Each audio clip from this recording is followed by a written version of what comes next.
Resistance to new things is very natural. Inertia is the tendency to resist change and stay in your current state of motion. So one of the ways that we have to overcome inertia or resistance to change is to overload effort on the front end until you get some momentum moving in the new direction that you want to go. Is that why it feels cheesy? It does. Because you're overloading. Yeah. So you have to overload communication as you work together to increase your physical intimacy. And that's how you can begin to create momentum and push past the inertia. Welcome to the Art Espousing Podcast. Thank you so much for taking time to listen today. We're really excited about the content we want to share with you today. We believe it's going to be helpful to your marriage practice for sure. Yeah, if you're new to the show, we want you to know that the reason we do this podcast is because we really believe that every marriage can move from the mundane to masterpiece level. But we know personally that the work of art doesn't just appear. It requires intent and practice to be crafted and shaped. So our goal with every episode is to give you tools to practice that will help your relationship not just survive, but also thrive. I am so excited about today's topic because, believe it or not, this is an area we have had to grow in and still have to be mindful of developing. I feel like I need to explain. So neither of us, James, have the primary love language of physical touch. Right. Which really feels weird because we have such an intentional marriage, deeply in love with each other. We love preferring one another. And you would think this would be an obvious byproduct, but it actually isn't. That's right. However, we know that it's still a very important part of our relationship and a part of every marriage relationship. So I remember the first time I learned about this idea of physical touch being important in marriage when I was reading a parenting book. Right. When our kids were little, and it talked about that it's so important for your children to see you being physically together, like touching, holding hands, kissing, that kind of stuff, cuddling. And it made me evaluate. And I'm like, oh my gosh, we don't do this. So I remember literally you came through the door that day from work and I'm like, hurry, James, really like clinical, urgent, get over here, sit on the couch and let's hold hands so the kids can see that we love each other. And so it was a little awkward, but I know how important it is. Yeah, we definitely had some learning to do, and we've grown in this area. And today's episode is coming from a really true place of investigating, learning, and applying new practices to level up our physical intimacy. Mm-hmm. But before we get to the content today, as always, we want to make sure that you know about something that's really important to us. It's called a Marriage Reboot Retreat. Are you looking for that one thing that will be the game changer for your marriage? We believe that all of us desire a marriage marked by deep connection, abundance, unity, and passion. But at times, it can feel like our relationship is stuck in the routine of the mundane. Intimacy can get crowded out by the pace and demands of everyday life.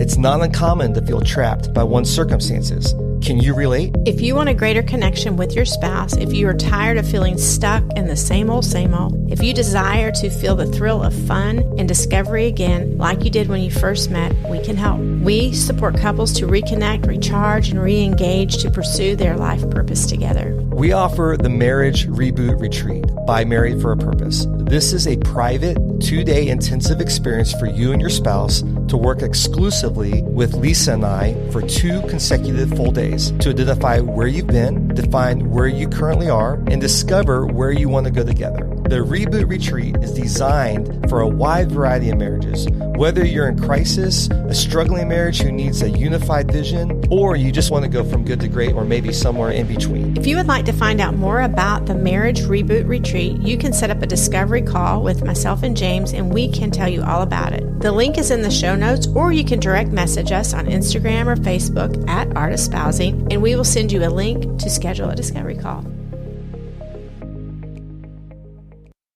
Well, I feel like we should be like holding hands or like sitting close, cuddling. We're or something. not. We're nowhere near each other. So, because we're jumping into this conversation today, we're talking about physical intimacy, which is an important part of any marriage relationship. Often people hear about physical intimacy and directly our minds go to sex. Correct. So I think it's important that we get on the same page of how we define physical intimacy.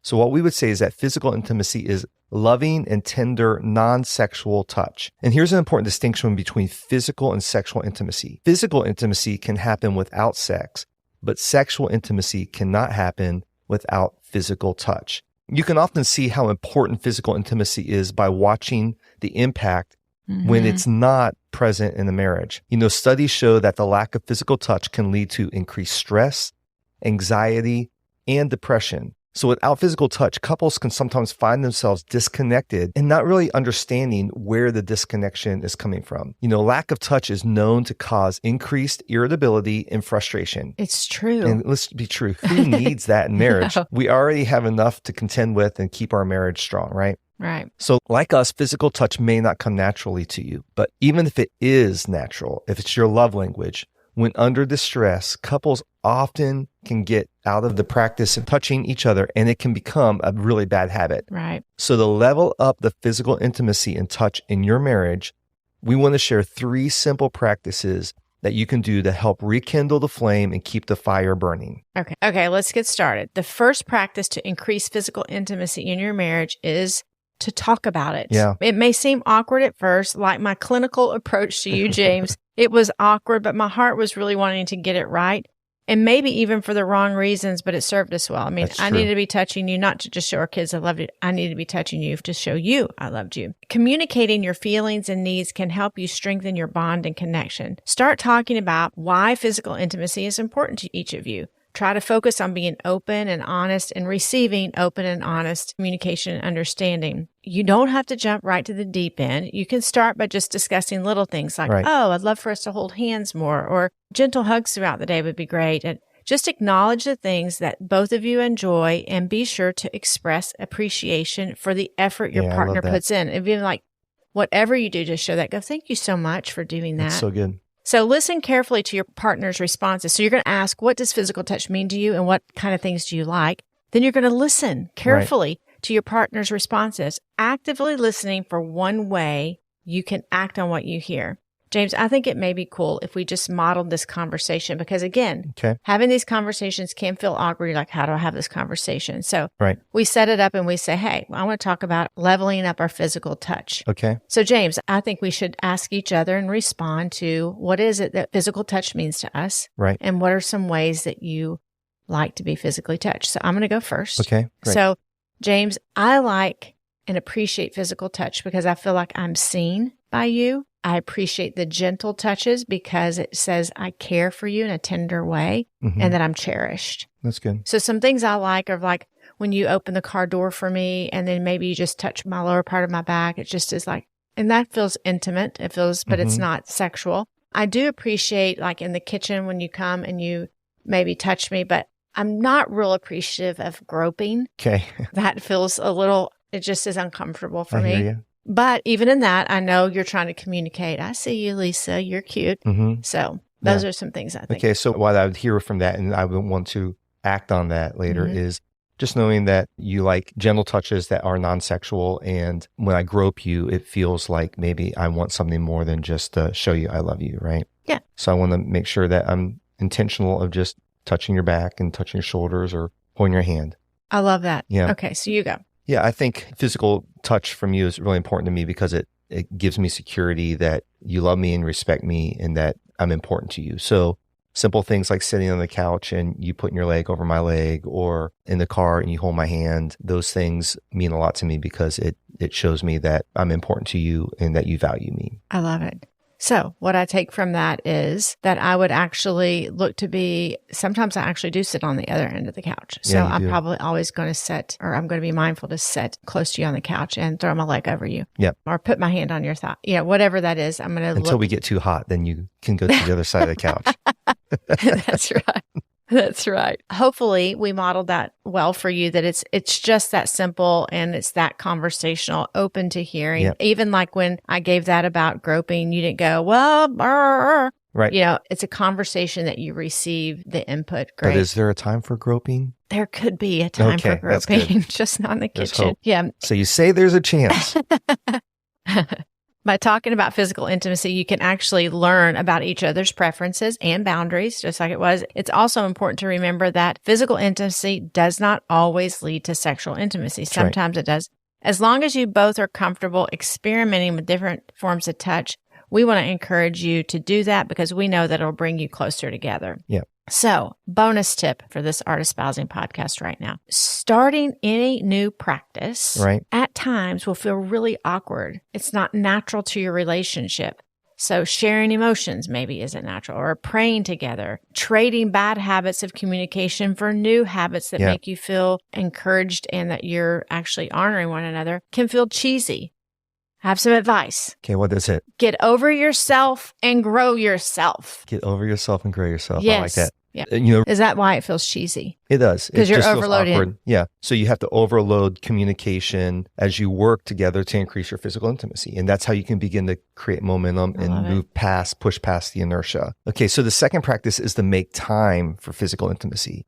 You know, in the pace of life, you and your spouse have to make concerted effort to make time and space for physical intimacy in your marriage. It's not just going to happen. One way to make time for it is to plan for specific touches that are scattered throughout your daily routine. So together, make some decisions about how you will daily make small yet thoughtful touches. So here are a few things that we do. Every morning, we'll kiss each other and hug each other before we leave for the day. That's one touch. Even if we have to walk all the way back across the house, we're really in a rush, we still make an effort. We do. When we're walking from the car in and out of a location, maybe to the store or to a restaurant or anything, we tend to try to hold hands to and from the car.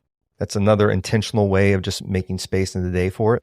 And then we always kiss each other goodnight before we go to bed. Even if it's just, you know, we're both laying on different sides of the bed, we always lean over and make sure we kiss each other, tap each other on the thigh and tell each other we love each other. And again, it's just a small physical expression, but it goes a long way. I just thought of a great tip that we did several years ago to grow in this. It just came to me. So that? Hot off the presses. Are you ready for it, Duval? I'm ready. So do you remember that we kind of got flat with our kisses? We were doing like little peck kisses. And we actually said, we are going to have a passionate kiss one time a day. That's right. One time a day, we're going to have a passionate kiss. Yeah. That doesn't necessarily lead anywhere, but it's just, it's an intentional thing. I think we need to instill that. I think we've gotten away from one passionate kiss a day. We'll start right after we're done recording this. How's that sound?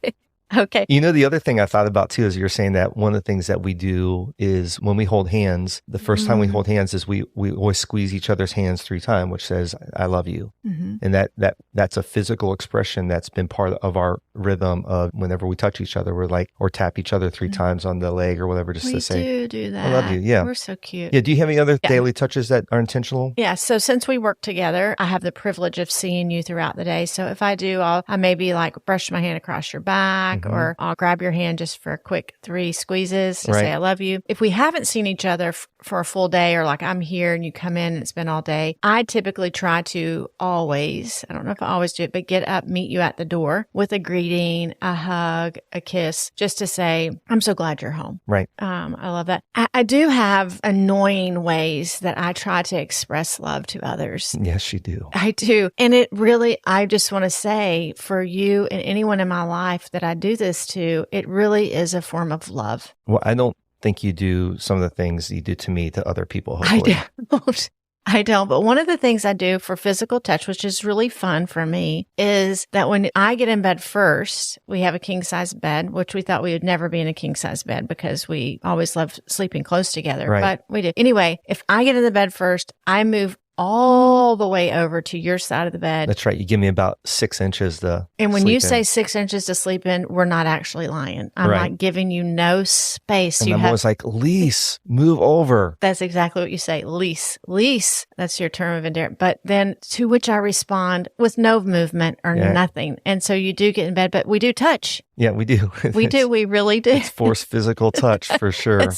That's right. So I do like to show annoying love in ways in physical touch with you. Yeah, Thank you true. for... A few other ideas you can think about implementing into your physical intimacy is simply just taking a walk together and holding hands. Maybe in the evening when you get home from work or whatever, taking a relaxing bath together, you know, just sitting in the bathtub. We have a hot tub now. And so many nights we'll get in the hot tub together and just be in the hot tub. Every once in a while, my foot will touch your foot, even though you don't like that. But, I know. you know, there's physical touch that happens in the hot tub. And like I said, one of my favorite things is when we snuggle snuggle up close to each other on the couch, or holding hands in the car. So those are all just ways that just to think about anytime you're together, how can you physically touch each other? Yeah, because sometimes our days are full and we're kind of emotionally tapped out with things that we're involved in. We may not have lots of minutes, but just sitting in the hot tub, shoulder to shoulder, being together is a form of physical touch, even if that is all the energy we have to do is to do that. So taking just a few minutes to be physically intimate with your spouse can help build connection and closeness in your relationship. Another way to make time for physical intimacy is to make your date night or special times away highly intentional with touch. So don't underestimate a date day either, because you can do some fun adventure things during the day, like snorkeling or canoeing or wherever you live. If there's some outdoor stuff that is physical, that you're going to touch each other, holding hands in the water, brushing up against each other's shoulders, helping your spouse or your wife in and out of a canoe or a kayak, whatever it is, those hand touches, all that stuff on your date nights or your date days are important to creating physical intimacy. Yeah, even in these dating moments, this is where I love becoming playful, like maybe jumping on your back in the water. I wouldn't probably do that on the land because I may take you down. Have to go see the chiropractor. Or giving you a gentle push that you fall into the water. Those are ways that I like to touch. You know, as I'm saying this, babe, I realize I have a problem and I'm going to try to be better, but more than likely it's not going to happen. Yeah. Our listeners must think that, we're nuts. So yeah, it's fun. Being intentional and special moments together provides something to look forward to and allowing you and your partner something to focus on that's outside the day-to-day task. I think those opportunities just give you something to inspire you to move forward to. So finally... And they create memories. Yeah, see, I was creating memories with all my fun stuff. That's true. It's important to remember that physical intimacy doesn't always have to involve sex. Taking the time to cuddle, hug, or kiss your partner can be just as powerful as having sex. So these small acts of physical affection can have a powerful impact on your relationship and are easy to fit into any schedule. With a little bit of an effort and a little bit of intention, you can make time for physical intimacy in your marriage, and you're going to reap the benefits of being physically close with your spouse. Okay, so the third way we can level up our physical intimacy, our physical touching, is get creative. Yeah. So we're going to talk about it, we're going to make time for it, and we're going to get creative. It doesn't have to be all traditional forms like hugging, holding hands, kissing, although those are all very important. Obviously they are because we just talked about them. Right. But instead think of different ways you can express love and physical closeness with your spouse. We've already given you some ideas, but we thought we'd give you a few other, maybe there'll be creative starters for you. Okay. Back rubs. Okay, so these are great forms of physical touch, but there's some rules of engagement. Yeah, they're very tricky. They're tricky. So I would suggest in making them a physical touch, not a sexual touch, right, I would suggest we define the location in the house where the back rub happens so that we actually know what it means. Right. For example, if we're watching TV, I may say, hey, do you mind giving me a back rub? Or you may say, hey, Lisa, I'd love to give you a back rub. Right. Then that's a physical touch. If it's happening in the bedroom, it's sending a different signal. But I think mean something different, right? Yes. So just define the intentions in your relationship with what a back rub. James, you don't even like back rubs, so I can't even trade for these. So, but nonetheless, for us here in South Florida, going for a walk on the beach at the sunset is a very romantic, great way to hold hands and or just shoulder to shoulder. That's a great creative way to have physical touch. So if you're listening from another part of the world, what is nature for you that you can get out and do together? So we know a couple, Greg and Cindy, who don't live in South Florida, but they love sitting and watching sunsets. Enjoying nature can foster a sense of closeness and help reduce stress levels and definitely counts as physical touch. Right. Another creative idea that may help you start to think a little bit different is engage in new activities together. Try something new that's out of your comfort zone. It may be a dance class. There's a lot of touching involved in that. Rock climbing, painting class, any other activity that encourages physical contact in some way to help you stay connected. So take some time together, explore some creative ways to increase physical closeness with your spouse. Yeah, when you take the time to nurture your physical connection, you'll find that your relationship will become stronger and more fulfilling. So your homework this week is to have some conversation with your spouse about how you're doing in the area of physical intimacy. You want to get a plan for some times throughout the day when you will engage in intentional physical touch, and then look for those fun and creative ways to get physical with one another. And here's what I want you to remember. Physical intimacy does not always lead to sex, but there is a good chance as you increase physical intimacy, your sexual intimacy will increase as well. And that's just a plus. That's right. And I knew you were going to get there. Yeah.